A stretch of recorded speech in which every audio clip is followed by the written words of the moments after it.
الحمد لله رب العالمين والصلاة والسلام على سيد الأنبياء والمرسلين أما بعد أعوذ بالله من الشيطان الرجيم يا أيها الذين آمنوا كتب عليكم الصيام كما كتب على الذين من قبلكم لعلكم تتقون وقال رسول الله صلى الله عليه وسلم إذا كان رمضان فتحت أبواب الرحمة وغلقت أبواب جهنم وسلسلة الشياطين أو كما قال عليه الصلاة والسلام۔ قابل قدر سامعین، نیکی کے حصول کو اللہ نے بالکل آسان بنا دیا ہے۔ بدی، برائی، بے حیائی کرنے کے لیے دقتیں، دشواریاں، پریشانیاں اور خطرات بے شمار ہیں۔ نیکی کرنے کے لیے کسی بھی قسم کا کوئی خطرہ نہیں۔ ایک شخص نماز ادا کرنے کے لیے اپنے گھر سے نکلتا ہے، اللہ کے گھر کی طرف آتا ہے، اپنے دفتر، اپنی دکان سے روانہ ہوتا ہے، مسجد میں آتا ہے، تو اس کو آتے اور جاتے ہوئے آنکھیں بچا کے آنے اور جانے کی ضرورت نہیں ہے،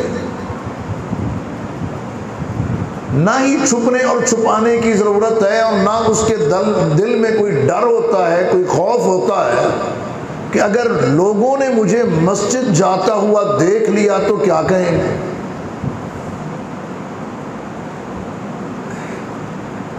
نیکی کرنے کے لیے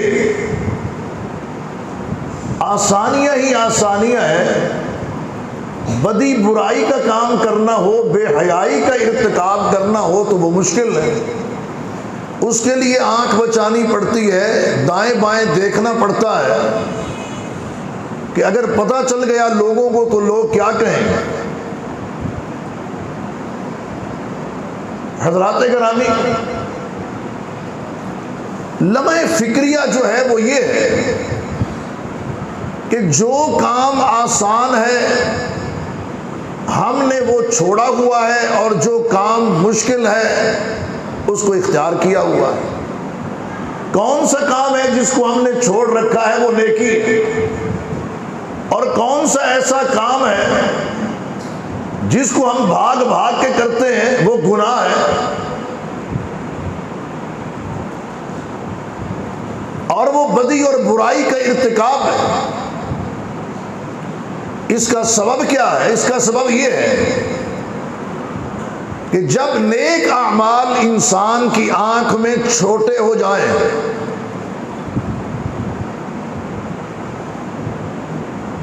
تو وہ دھیرے دھیرے نیکی کو چھوڑتا چلا جاتا ہے۔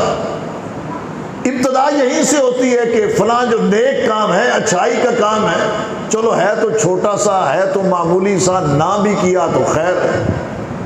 خیر نہیں، یہ شر ہے۔ تو اب اس سے جو بڑا نیک عمل ہے پھر اس کو چھوڑنے کا حوصلہ پیدا ہوتا ہے، اس سے جو بڑا نیک عمل ہے اس کو چھوڑنے کا حوصلہ پیدا ہوتا ہے، جو اس سے بڑا ہے اس کو چھوڑنے کی ہمت وہ پیدا ہوتی ہے۔ اسی طرح جب ہم برائی کرتے ہیں تو برائی کو ہم اچھائی سمجھ کر نہیں کرتے، برائی کو ہم اچھائی سمجھ کے نہیں کرتے، لیکن اسے چھوٹا سمجھ کے ضرور کرتے ہیں کہ برائی تو ہے لیکن ہے تو چھوٹی سی، کیا فرق پڑتا ہے۔ پھر اس سے بڑی، اس سے بڑی اور اس سے بڑی برائی کرتے چلے جاتے ہیں۔ پھر بڑے بڑے گناہ بھی ہماری آنکھ میں رائی کے دانے کے برابر ہوتے ہیں، اور بڑی بڑی نیکیاں ہماری نظر و نگاہ میں بے اہمیت ہو جاتی ہیں۔ کوئی بھی نیک عمل اور نیک کام وہ حقیر، چھوٹا، معمول، گیا گزرا نہیں ہے، اور ان نیک کاموں میں سے ایک نیک کام رمضان المبارک کے روزے ہیں، جنہیں اللہ تبارک و تعالی نے اہل ایمان پر فرض کیا۔ یا ایھا الذین آمنوا کتب علیکم الصیام، ایمان کا دعویٰ کرنے والوں تم پر رمضان المبارک کے روزے فرض، کما کتب علی الذین من قبلکم، تم سے پہلی قوموں پر بھی فرض تھے، لیکن ان کی تعداد، اوقات، کیفیات مختلف تھی، اور ہماری یہ ساری چیزیں ان سے الگ اور جدا ہیں۔ کیوں اللہ تبارک و تعالی نے روزہ فرض کیا؟ لعلکم تتقون، تاکہ تم متقی بن جاؤ، تم پرہیزگار بن جاؤ، اللہ والے بن جاؤ۔ ایک تو یہ بات اچھی طرح جان لینی چاہیے کہ اللہ تبارک و تعالی نے یہ روزے ہمارے اوپر فرض کیے ہیں، سزا کے طور پر نہیں کیے، جزا کے طور پر کیے۔ اللہ کے حبیب محمد الرسول اللہ صلی اللہ علیہ وسلم کا فرمان ہے، من صام رمضان ایمانا واحتسابا غفر له ما تقدم من ذنبه، جو کوئی شخص ایمان کی بنیاد پر اور احتساب کی غرض و غایت سے اپنا محاسبہ کرنے کے لیے، اپنے آپ کو جھنجھوڑنے کے لیے، اپنے آپ کو بہتر بنانے کے لیے، اپنے آپ کو سنوارنے کے لیے روزے رکھتا ہے، دو چیزیں ہیں، ایک ایمان اور ایک احتساب، ان دونوں چیزوں کو سامنے رکھ کے جو روزے رکھتا ہے، غفر له ما تقدم من ذنبه، اس کے پچھلے گناہوں کو معاف کر دیا جاتا ہے۔ جہاں اس کے گناہ معاف ہوتے ہیں، وہاں اس کے اجر و ثواب میں بے حد و حساب اضافہ ہوتا ہے۔ وہ حدیث قدسی ہے، اللہ کے نبی محمد الرسول اللہ صلی اللہ علیہ وسلم کا فرمان ہے، یقول اللہ عز وجل، اللہ عز وجل خود یہ ارشاد فرما رہے ہیں، الصوم لی وانا اجزی بہ، روزہ جب بندہ رکھتا ہی میرے لیے ہے، ہم روزہ خاص کس کے لیے رکھتے ہیں؟ الصوم لی وانا اجزی بہ، جب خاص یہ رکھتا ہی میرے لیے ہے تو میں رب جتنا چاہوں گا اجر و ثواب عطا فرماؤں۔ ہم صبح و سحری کے وقت کھانا کھاتے ہیں، بڑی برکتوں والا کھانا ہے، تسحروا فإن فی السحور برکہ، ہر گھونٹ میں برکت ہے جو ہم پیتے ہیں، ہر لقمے میں برکت ہے جو ہم کھاتے ہیں۔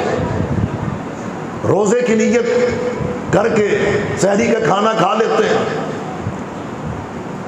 کھانے کی ہم ابتدا کرتے ہیں، آذان پہ ہم چھوڑ دیتے ہیں، ہمیں تعلیمات یہی ہیں، اور دن بھر ہم حلال چیزوں کو بھی نہیں کھاتے،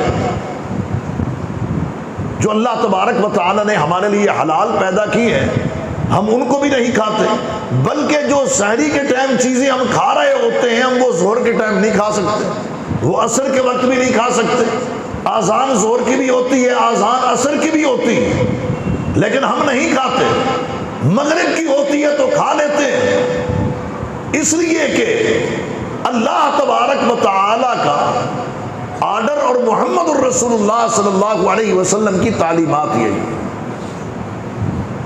اب یہ ایک ایسی خفیہ عبادت ہے روزہ کہ کوئی انسان چھپ کے کھانا چاہے تو کھا سکتا ہے، پینا چاہے تو پی سکتا ہے، لیکن وہ یہ کام نہیں کرتا، کس سے ڈرتے ہوئے، کس کا لحاظ کرتے ہوئے، کس سے شرم کرتے ہوئے؟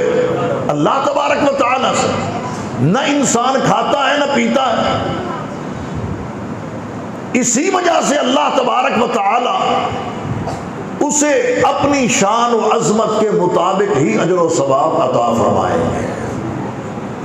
اور روزہ ہماری یہ تربیت کرتا ہے کہ ہمارے اندر رمضان کی طرح عام دنوں میں بھی جذبہ اطاعت و فرما برداری اسی طرح ہونا چاہیے جس طرح رمضان المبارک میں، اور وہ اطاعت اللہ کی، وہ اطاعت محمد الرسول اللہ صلی اللہ علیہ وسلم کی، کہ ہم دیگر 11 مہینوں میں بھی اپنی مرضی نہ کریں، اپنی منمانی نہ کریں، حدود اللہ کو پامال نہ کریں، دین کا مذاق نہ اڑائیں، نیکی کو حقیر سمجھ کے نہ چھوڑیں، بدی برائی کو معمولی سمجھ کے نہ اپنائیں۔ روزہ ہماری یہ تربیت کرتا کہ ہماری زندگی جس طرح رمضان میں ہے اسی طرح غیر رمضان میں ہو۔ اس کا فائدہ کیا ہوگا؟ اس کا فائدہ ہمیں ہونا ہے، اس کا فائدہ ہمیں ہونا ہے، اور وہ کیا ہے؟ وہ اللہ کے ہاں اجر و ثواب کی شکل میں اس کا دیدار اور زیارت بھی ہے، اور جنت ٹھکانہ بھی ہے۔ محمد الرسول اللہ صلی اللہ علیہ وسلم کا ارشاد گرامی ہے کہ للصائم فرحتان، روزہ دار کے لیے کتنی خوشیاں ہیں؟ کتنی خوشیاں؟ 2 خوشیاں۔ روزہ دار کے لیے اللہ نے 2 خوشیاں رکھی ہیں، یفرحہما۔ ایک خوشی اس وقت جب یہ روزہ افطار کرتا ہے، فرحۃ عند فطر، انسان کو خوشی ہوتی ہے کہ نہیں ہوتی کہ الحمدللہ آج میرا روزہ مکمل ہو گیا، تسکین ملتی ہے، راحت ملتی ہے، خوشی ملتی ہے، سکون ہوتا ہے۔ تو روزہ دار کے لیے جو 2 خوشیاں ہیں ان میں سے ایک خوشی وہ اس چیز کی ہے، اللہ اکبر کبیرہ، کہ اس نے روزہ افطار کر لیا، روزہ مکمل کر لیا۔ اور دوسری خوشی، بہت بڑی خوشی، اس روزہ دار کو کب ملے گی؟ وَفَرْحَةٌ عِنْدَ لِقَاءِ رَبِّهِ، جب اپنے رب سے ملاقات کرے گا تو اس کو اس وقت فرحت اور خوشی نصیب ہو۔ آپ دیکھیں کہ روزہ دار کو اللہ تبارک و تعالی نے کتنا بڑا انعام عطا کرنا ہے، اور کتنے بڑے انعام کا اعلان ہے۔ یہ کوئی معمولی اعلان نہیں ہے، اللہ کا دیدار، اللہ سے ملاقات کا ہونا، یہ شرف روزہ دار کے لیے۔ اب جس نے روزہ نہیں رکھا، سارا دن رمضان میں کھاتا پیتا پھر رہا ہے، اور افطار کے ٹائم اگر اپنے سامنے ٹیبل بھر کے رکھ لے کہ اب افطاری کا ٹائم ہے تو میں کھاؤں گا، نہ اس کو خوشی ہوگی نہ اس سے کھایا جائے گا، کیونکہ وہ روزے سے نہیں ہے۔ یہ خوشی اللہ روزہ دار کو عطا کرتا ہے، اور اللہ کے دیدار کی خوشی یہ تو بہت ہی بڑی خوشی ہے، یہ معمولی خوشی نہیں۔ اللہ اکبر و کبیرہ۔ پھر دیکھیں کہ روزہ دار کو اللہ تبارک و تعالی نے کتنا بڑا شرف، کتنی بڑی عزت، کتنا بڑا پروٹوکول۔ جنت کے کل کتنے دروازے ہیں حضرات؟ یہ جگہ دیں، جنت کے کتنے دروازے ہیں؟ 8۔ ان میں سے ایک دروازہ باب الریان، صرف اور صرف روزہ داروں کے لیے، صرف روزہ دار اس میں سے داخل ہوں گے، اور جب روزہ دار داخل ہو جائیں گے تو وہ دروازہ بند کر دیا جائے گا، اور داخلے کے وقت بھی آواز لگائی جائے گی، این الصائمون، روزہ دار کہاں ہے؟ باقاعدہ آواز لگے گی، روزہ دار کہاں ہے؟ روزہ دار آئیں۔ یہ باب الریان جو ہے یہ روزہ داروں کے لیے۔ اتنی بڑی عزت، اتنا بڑا شرف اللہ تبارک و تعالی نے اپنے روزہ دار بندے کو عطا کرنا ہے۔ اور پھر اللہ کے نبی محمد الرسول اللہ صلی اللہ علیہ وسلم کا جو ارشاد گرامی ہے، مجھے ایک چیز پہ بڑا تعجب ہو رہا ہے کہ اللہ کے نبی صلی اللہ علیہ وسلم کا نام آتا ہے، آپ خاموش ہو کے بیٹھے رہتے ہیں۔ اس سے بڑی بخیلی اور کوئی نہیں۔ فجر کے بعد لوگوں کو نیند آئے مجھے تو سمجھ آتی ہے، لیکن عارف والا میں نے آج عجیب منظر دیکھا کہ مغرب کے بعد لوگ سو رہے ہیں۔ یہ ٹانگیں چھوڑ دینا جو آپ نے پکڑی ہوئی، ٹانگیں چھوڑ دیں۔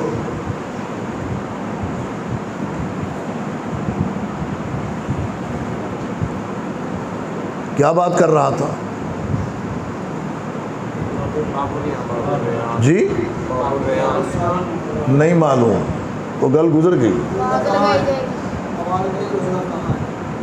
وہ تو داخل ہو گئے۔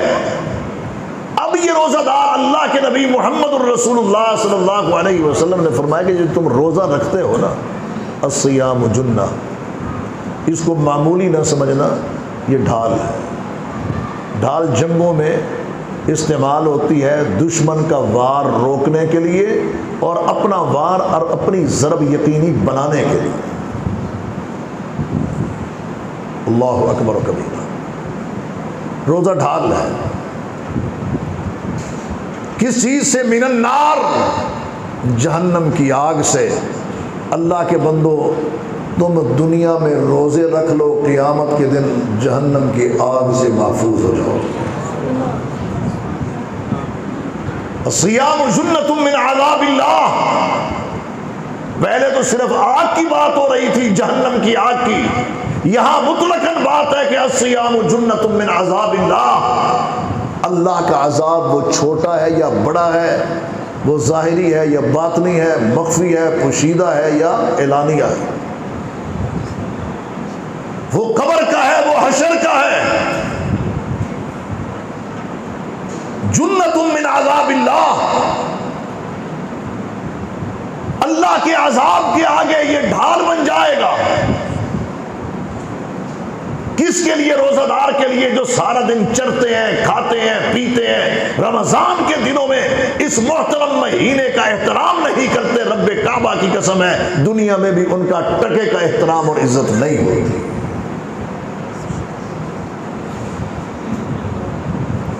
اور یہ بھی ہماری بھول ہے کہ شاید روزہ کھانے اور پینے کا نام ہے، یقیناً یہ ہے، یہ بڑی پرلذت عبادت ہے، بڑی پرلطف عبادت ہے۔ یہ ایسی عبادت ہے کہ جس کی ابتدا بھی کھانے سے ہوتی ہے، جس کا اختتام بھی کس پہ ہوتا ہے؟ کھانے پہ ہوتا ہے۔ یہ کھانا بھی باعث برکت ہے، لیکن فقط یہ مقصد نہیں ہے۔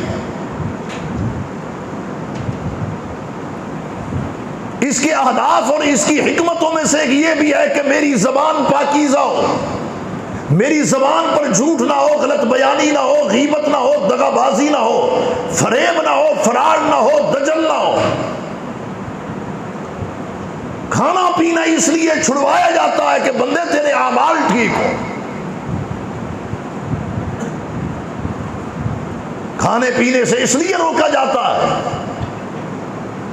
کہ تیرا کردار درست ہو۔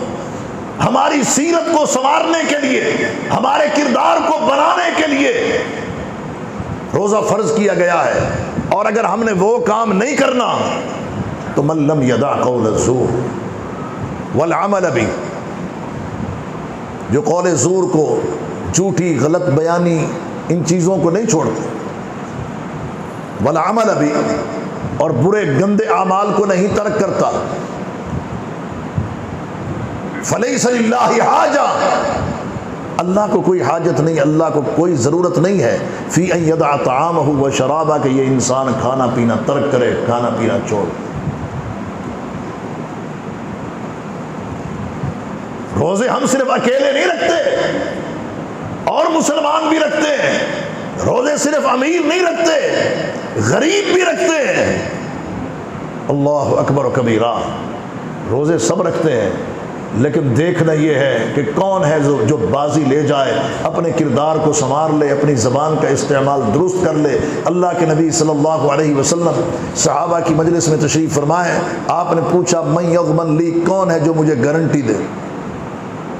گارنٹی کون مانگ رہے ہیں؟ محمد الرسول اللہ صلی اللہ علیہ وسلم۔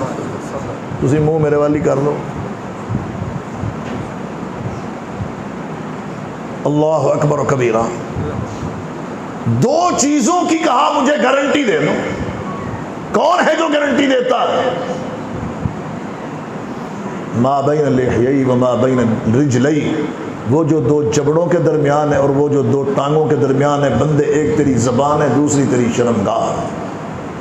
اللہ کے حبیب صلی اللہ علیہ وسلم نے گارنٹی مانگی ہے ان دو کی، کہا ان دونوں کے صحیح استعمال کی گارنٹی تم مجھے دے دو، میں اللہ کا نبی، اللہ کا حبیب، اس شخص کو ازمن لہ الجنہ، میں اسے جنت کی بشارت دیتا ہوں۔ اب دیکھنا یہ ہے کہ کیا ہمارا روزہ ہماری اصلاح کر رہا ہے، میری زبان کی اصلاح کر رہا ہے، میری آنکھ کی اصلاح کر رہا ہے، میرے چال چلن کی، میرے اعمال کی، میری گفتار اور رفتار کی، کیا میرا روزہ اصلاح کر رہا ہے یا نہیں کر رہا؟ یہ صرف اسی لیے رکھا ہے کہ وزن بڑھ گیا تھا کم کرنا ہے، معدہ ڈسٹرب تھا اس کو صحیح کرنا ہے، ڈاکٹروں نے یہ کہا تھا کہ کھانا پینا کم کر دے، میں نے کہا چلو روزہ رکھ کے کر لیتے ہیں۔ کیا مقصد ہے روزے؟ پتلا دبلا ہونا مقصد ہے؟ ایک بندے نے پتلا دبلا ہونا ہوتا ہے جسمانی طور پر، کہ گوشت کم ہو جائے، وزن کم ہو جائے، رطوبتیں نکل جائیں، میں ہلکا پھلکا ہو جاؤں۔ بندے ٹھیک ہے، تو نے اپنا وزن، اپنا ویٹ، اپنا گوشت تو کم کر لیا ہے، لیکن جو گناہوں کا بوجھ ہے وہ بھی کاندھوں سے اتارا ہے کہ نہیں اتارا؟ یہ وہ وزن ابھی تک برقرار ہے۔ روزہ اس لیے، اس حوالے سے جو میں آخری بات آپ سے کرنا چاہتا ہوں وہ یہ ہے کہ روزہ اللہ تبارک و تعالی نے ہمارے اوپر فرض کیا ہے۔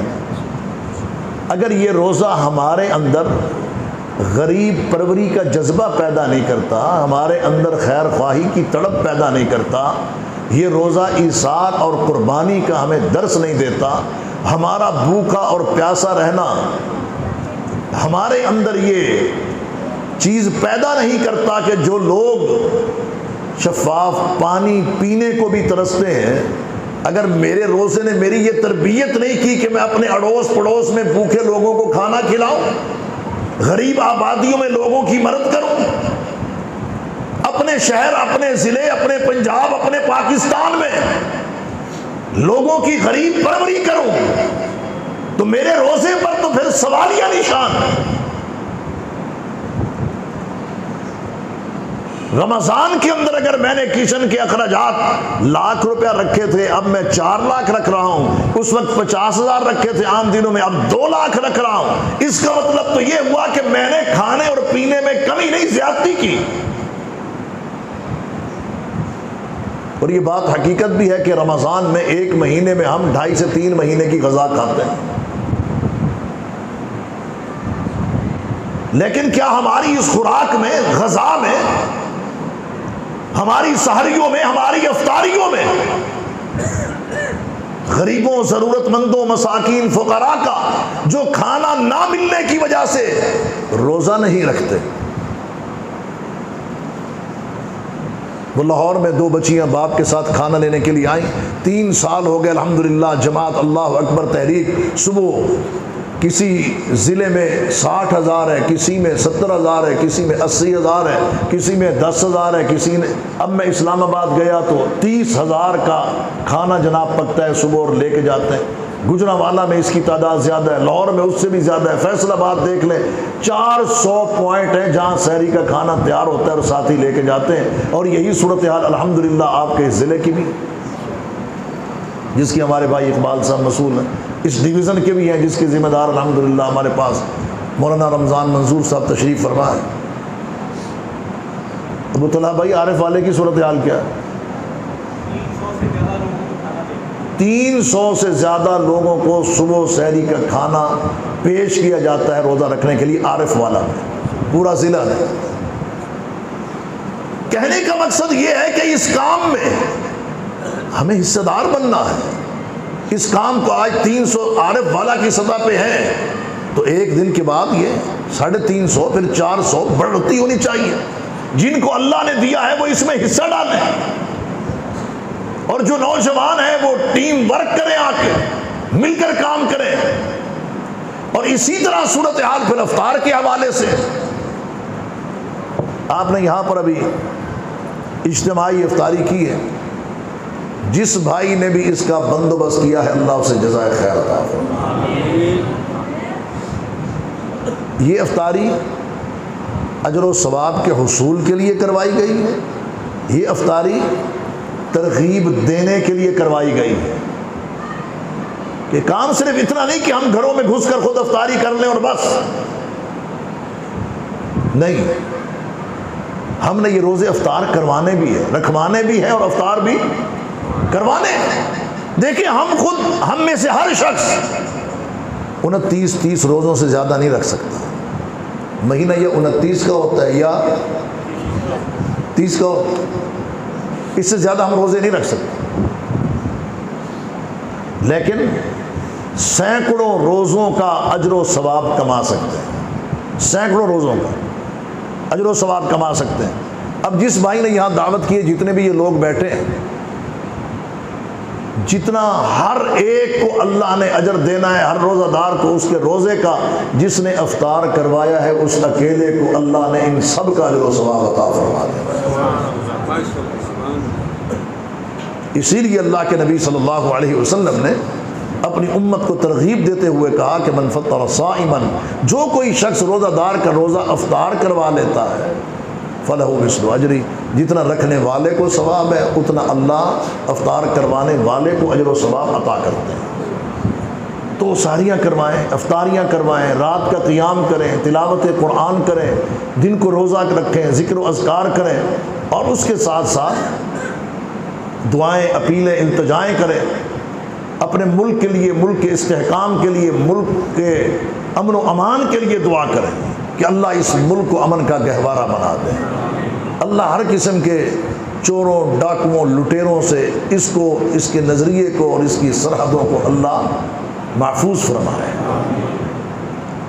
اور میں اس موقع پہ آپ کو ایک بڑی نصیحت کرنا چاہتا ہوں۔ وہ نصیحت کیا ہے؟ غلط کون ہے، صحیح کون ہے، حکومت کس کی تھی، آئندہ کس کی ہوگی، وہ نقلی تھی، یہ اصلی ہے، یہ اصلی ہے، وہ نقلی تھی۔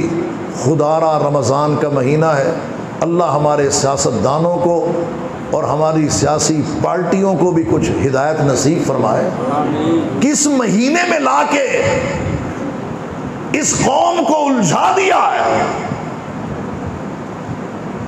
کہ لوگوں کی توجہ قیام اللیل کی طرف، تہجد کی طرف، تراویح کی طرف، تلاوت کی طرف، روزوں کی طرف، دعاؤں کی طرف، اپیلوں التجاؤں کی طرف نہیں ہے، اور ایسی رف زبان استعمال ہو رہی ہے سوشل میڈیا کے اوپر، ننگی گالیاں دے رہے ہیں لوگ ایک دوسرے کو۔ اللہ کے حبیب نے فرمایا من لم یدع قول الزور، اور جس نے زبان کا استعمال صحیح نہ کیا، روزے کی حالت میں گالیاں لکھ رہے ہیں، گالیاں دے رہے ہیں، وائس میسج میں دے رہے ہیں، طرح طرح کی پوسٹیں بنا کے، خدا را اس کام میں اپنا وقت برباد نہ کرو۔ یہ دن بڑے گنتی کے دن ہیں، چند دن ہیں، میں نہیں کہہ رہا، اللہ کہہ رہا ہے ایام معدودات، یہ گنتی کے چند دن ہیں، یہ آج ہیں، یہ گزر جائیں گے، ہم کفے افسوس ملتے رہ جائیں گے۔ کاش کہ رمضان کی ان گھڑیوں کو، ساعات کو اور لمحات کو ہم یوں ضائع نہ کریں۔ اللہ اکبر و کبیرہ۔ رمضان کے اندر ہی صدقۃ الفطر بھی دینا ہے، اور اپنے اموال کی زکوٰۃ بھی نکالو۔